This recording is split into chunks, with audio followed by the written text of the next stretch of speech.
And this has been part of the broader shift. One of my favorite articles I've written, and I think is very critical to understand this, is called Consoles and Competition, that sort of traces the evolution of games. I think we podcasted about it, so I don't have to repeat it. But over time, there was an era, probably peaked around PlayStation 1 and PlayStation 2, where the quality of the hardware really mattered. PS1 beat sort of the Nintendo 64 in part because it supported CDs. It supported, a different way of more, you could have more expansive games. The whole sort of like Japanese RPG genre shifted over there. PlayStation 2 sort of built on that, and you would have companies building for the PlayStation. And to take that game and move it to, say, the GameCube or move it to Nintendo 64, you couldn't even do it for some games because it was cartridge. You had just limited amounts of memory. To go to GameCube, it was a different format, a different disc. There was more of a heavy lift. There weren't a lot of GameCubes.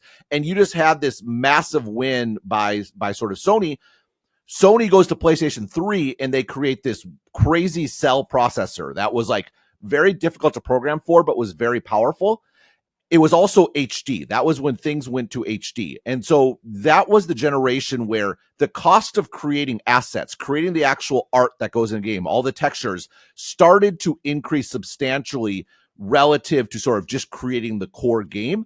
And if you're spending all this money on assets, which don't care which engine they're on, they don't care which process they're on, they're art, then it's better to make a game that runs on both PlayStation and Xbox. So it was Xbox's best generation. They had the Xbox 360.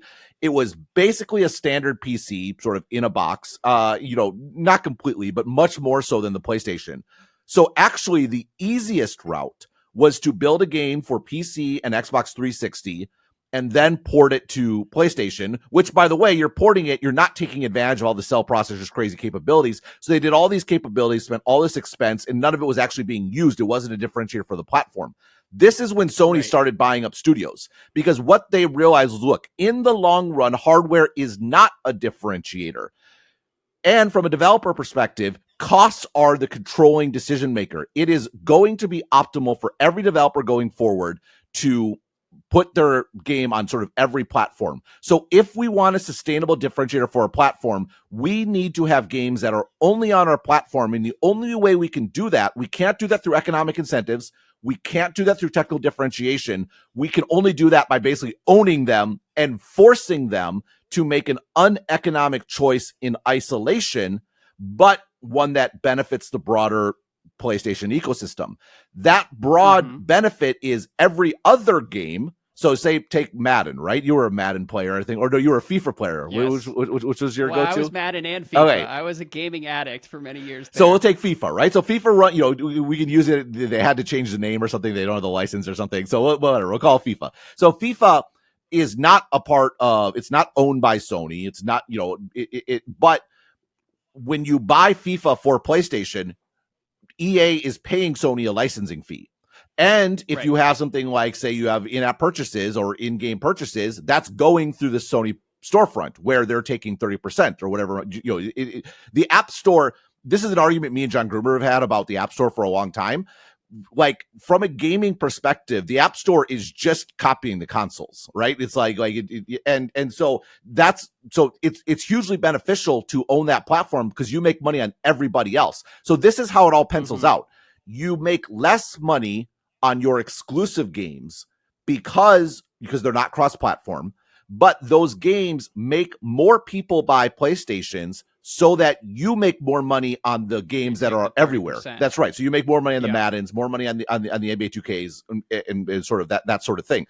And Sony was so prescient on this, they crushed Microsoft in the PS4 generation. Microsoft also made a bunch of mistakes that generation. They shipped with a Kinect, which made it more expensive. They wanted it to be the center of your TV, and there's going to be this grand entertainment experience. In the living room. Yeah, and they made lots of decisions that upset gamers in doing that. Always on, always communicating. Trying to move away from being able to sell games and discs and things along those lines. So they made lots of mistakes on their own. But the fundamental change was that Sony figured out the exclusive game before Microsoft. That meant they dominated PlayStation, and that's just rolled forward from the PS4, which really, won because Sony exclusives, to the PS5, and Sony's just crushing Microsoft to an even greater extent than they did last generation.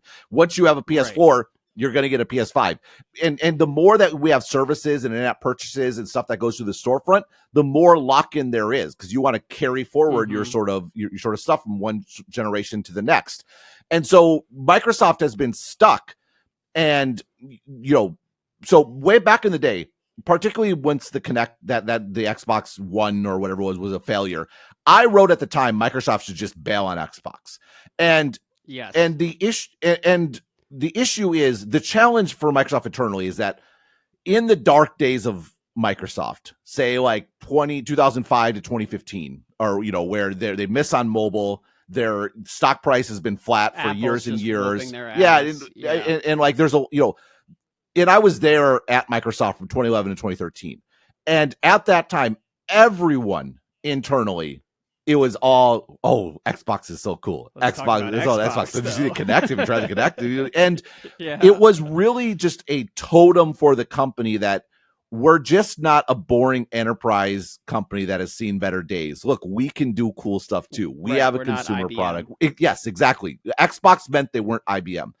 And I think that was a huge reason why it would have been very difficult at that time, around 2014, 2015, to sort of say, hey, we gave it a good shot. We tried to own the living room. We didn't.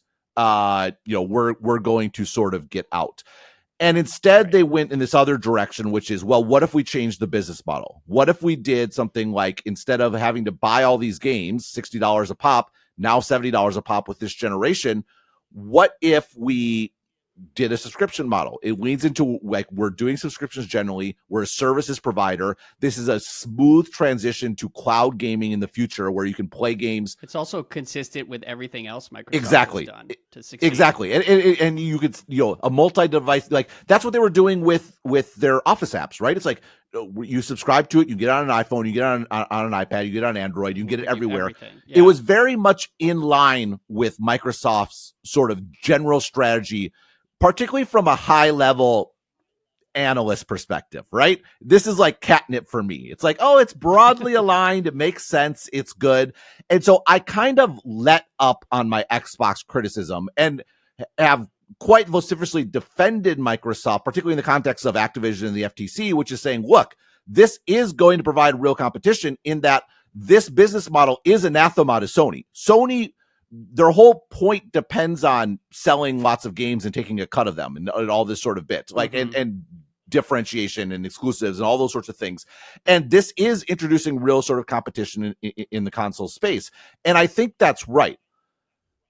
Here's the bit that I'm getting to that I didn't fully internalize when I was writing, especially the first of these updates. So first off, Game Pass is a problem economically by itself. There's a reason Microsoft had to buy Activision to get Activision games into Game Pass, because from Activision's perspective, they would just rather sell individual games. This is like the Sony strategy, where to make games exclusive, Sony had to buy the studios, because from a studio perspective, to make a game exclusive is suboptimal financially. Sony was taking a big picture PlayStation ecosystem perspective, and in that context, making one unit less profitable benefited the entire enterprise, so they were overall more profitable, and it absolutely worked. From a Microsoft perspective, they're doing the same thing. They're saying, we're going to make individual titles, individual studios less profitable, because their games are just being included of this subscription. And so someone can subscribe for, $150, $200 a year, whatever it ends up being.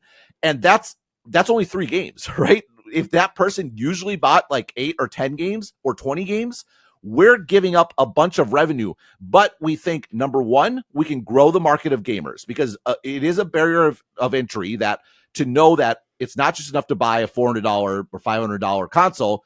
Then you have to spend a big chunk of change on every single game, right? Every month or two. Yeah, exactly. And then number two, this will be a reason for people to switch from PlayStation to Xbox, because it's such a better deal. Once they switch, all the games that are not in Game Pass, we get 30%, and we get all the in-app purchases, and we get all those same sort of effects. And so from my perspective, like, number one, great competition. Number 2, business model competition. Even better. Like, again, I'm talking about catnip for me. This is what I'm about. Number 3, big picture. This is aligned with Microsoft as a whole. They do services and subscriptions. Like, oh, it's beautiful. It sort of all makes sense.